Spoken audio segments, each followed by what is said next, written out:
हाय, कैसे हो तुम सब? ठीक हो? चलो, स्पेशली क्लास 10th के लिए यानी आप सबका इस ठंडी के मौसम में ये कपकपे से ठंड में मेरे चैनल पे स्वागत है। और प्रत्येक दिन मैं एग्जाम से 10 दिन पहले तक या 7 दिन पहले तक प्रत्येक टॉपिक से 10-10 क्वेश्चन ऑब्जेक्टिव का डालूंगा आपके परीक्षा में। अगर जो लोग ये कंप्लीट कर गए वो लोग 50 आउट ऑफ 50 एकदम मेरा गारंटी है कि वो लाएंगे 50 में 50। जो क्वेश्चन जैसे पूछता है उसी बेसिस पे मैं उसी टाइप से प्रत्येक टॉपिक से 10-12 करके 15 करके ऑब्जेक्टिव डालूंगा और उसे आप वॉच करोगे, सॉल्व करोगे और समझोगे। देखो बाबू, ये आज का टॉपिक है वास्तविक संख्या है, रियल नंबर्स। ये बिहार बोर्ड और सीबीएसई दोनों के लिए है।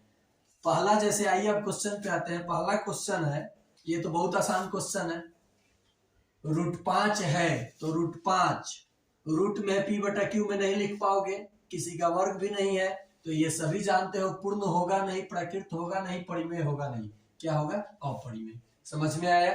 नेक्स्ट है, निम्न में से कौन अशांत दशमलव है? शांत नहीं, अशांत मतलब जिसका डेसिमल, आप देखिए ये 3.5 जो है ये शांत कहलाता है और 3.2222 ये क्या कहलाएगा? अशांत आवर्ती। तो परिमेय संख्या का दशमलव दो ही होता है, शांत और आवर्ती।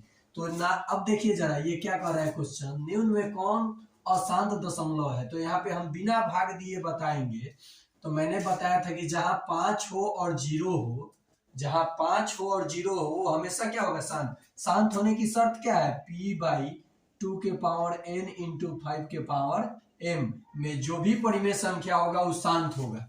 तो 5 वाले को और 0 वाले को आप इस रूप में लिख सकते हो। देखो मान लो इसी को लिख के दिखाता हूँ, छोटा है तो ये तो आप काटोगे तो 1000 आ जाएगा, शांत हो जाएगा। 4 बटा 2 के पावर 0 इंटू सॉरी 2 के पावर 0, ठीक है, 5 के पावर 1, 0 और 1। यहाँ n और m क्या होना चाहिए? पूर्ण संख्या होना चाहिए। तो ये संख्या इस रूप में है तो ये तो शांत हो जाएगा, ये भी शांत हो जाएगा, ये भी शांत हो जाएगा। तो कौन सी संख्या अशांत हो जाएगा? ये 17/18। दो क्रमागत सम संख्याओं का HCF। देखो एक से एक बढ़ के क्वेश्चन लाया हूं आप लोगों के लिए।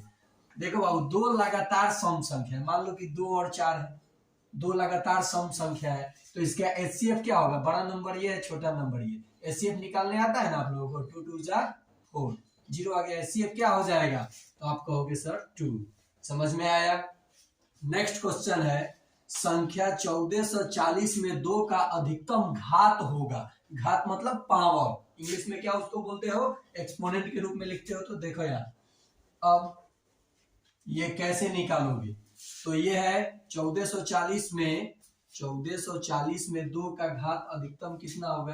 तो फैक्टर सबको आता है 1440, 2 से भाग दो, 7 दूनी 14, 20 दूनी 40, 2 से भाग दो कितना होगा? 36 दूनी 72 होता है, 0 लगा दो, 18, 180, 2 से 9, फिर 2 से कितना आ जाएगा? 45। अब तो 3 से जाने लगेगा ना, तो गिन लो 1 2 3 4 5, 2 के पावर 5। तो संख्या 1440 में 2 का अधिकतम घात क्या होगा? आप लिखोगे ना 2 के पावर 5, यहाँ देखो और भी जाते तो 3 15 3 5, तो क्या लिखते? 3 के पावर 2 गुने 5 के पावर 1। यहाँ पूछा है 2 का अधिकतम घात तो कितना आया है? 5 5 हो गया। अगर पूछा होता 3 का अधिकतम घात तो क्या हो जाता है आंसर? 2। समझ में आ रहा है मेरा क्वेश्चन? इसी टाइप से एकदम देखिए, जितना VVI है वही बेसिस में लिया हूं, टाइप वाइज, प्रत्येक टाइप वाइज का क्वेश्चन टच कर रहा हूं ताकि आपके एग्जाम में नंबर बदल सकता है, टाइप नहीं बदल सकता है। कहां से लाएगा क्वेश्चन एग्जामिनर?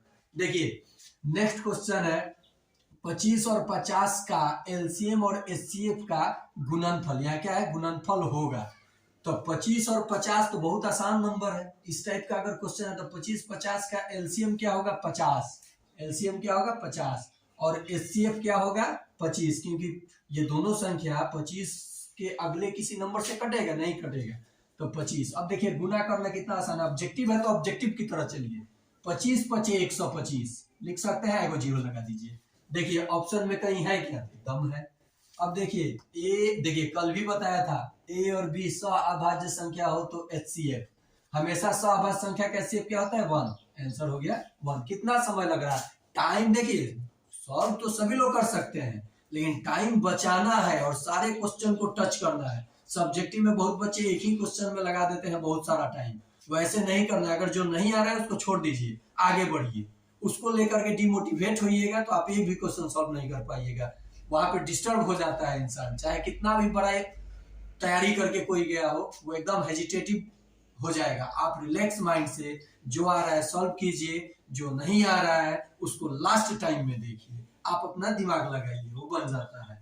अब देखिए यहाँ पे दो परिमेय संख्याओं के बीच अधिकतम परिमेय संख्या, ये तो 9th का क्लास है, 9th का टॉपिक है और 8th का, तो 10th में भी ले लिया है। दो परिमेय संख्याओं के बीच अधिकतम परिमेय, तो यहाँ जान लीजिए चाहे वो संख्या परिमेय हो या अपरिमेय, हमेशा वो दोनों संख्याओं के बीच में अनंत परिमेय और अनंत अपरिमेय संख्याएं होते हैं। तो यहाँ आपको ऑप्शन में कहीं अनंत दिख रहा है, लगा दीजिए टिक। अब जरा देखिए 1.12, 112, 1112, ये तो ना टर्मिनेट है ना नॉन टर्मिनेट, ना शांत है ना आवर्ती है। तो जब दोनों नहीं है तो कौन सा संख्या है, अपरिमेय है। अपरिमेय संख्या का देखिए कैसे पहचान होता है, कोई भी संख्या,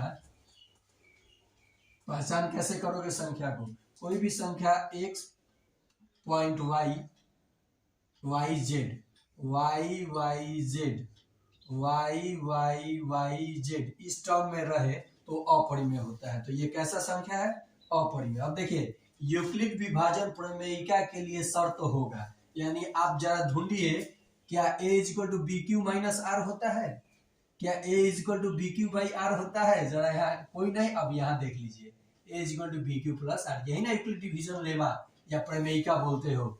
नेक्स्ट है 0.23, दोनों पे रेकरिंग है, यानी ये देखो क्या है, आवर्ती संख्या को p बटा क्यू में बदलना है, बहुत आसान है। आंसर आपका हो जाएगा 23/99। कैसे होगा तो देखो ट्रिक से बता रहा हूँ, ऑब्जेक्टिव के लिए आप ट्रिक लगा सकते हो।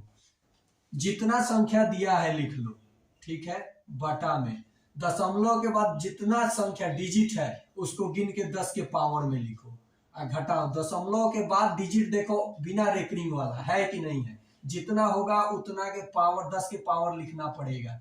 तो यहाँ 10 दशमलव के बाद कोई रेकरिंग डिजिट नहीं है तो क्या होगा 0। अब जरा देखो 23 अब बटा 10 का स्क्वायर 100 होता है, अब किसी भी नंबर का पावर 0 हो तो वैल्यू क्या होता है 1, तो 1, तो क्या आ जाएगा 23/99। तो आपका आंसर क्या हो गया 23/99। देखिए परिमेय संख्या के शांत दशमलव के लिए शर्त अभी न मैंने लिखा था p/2 के पावर n इंटू 5 के पावर m, जहाँ n और m पूर्ण संख्या हो। तो जरा यहाँ देख लीजिए, गौर कर लीजिए। अब देखिए आप लोगों के लिए होमवर्क के लिए एक क्वेश्चन, मेरे कमेंट बॉक्स में जितने भी 10th के स्टूडेंट हैं, ये क्वेश्चन चैलेंजेस क्वेश्चन है आप लोगों के लिए रियल नंबर का, और आप इसे बना करके भेजिएगा। मेरे कमेंट बॉक्स में आंसर चाहिए मुझे। और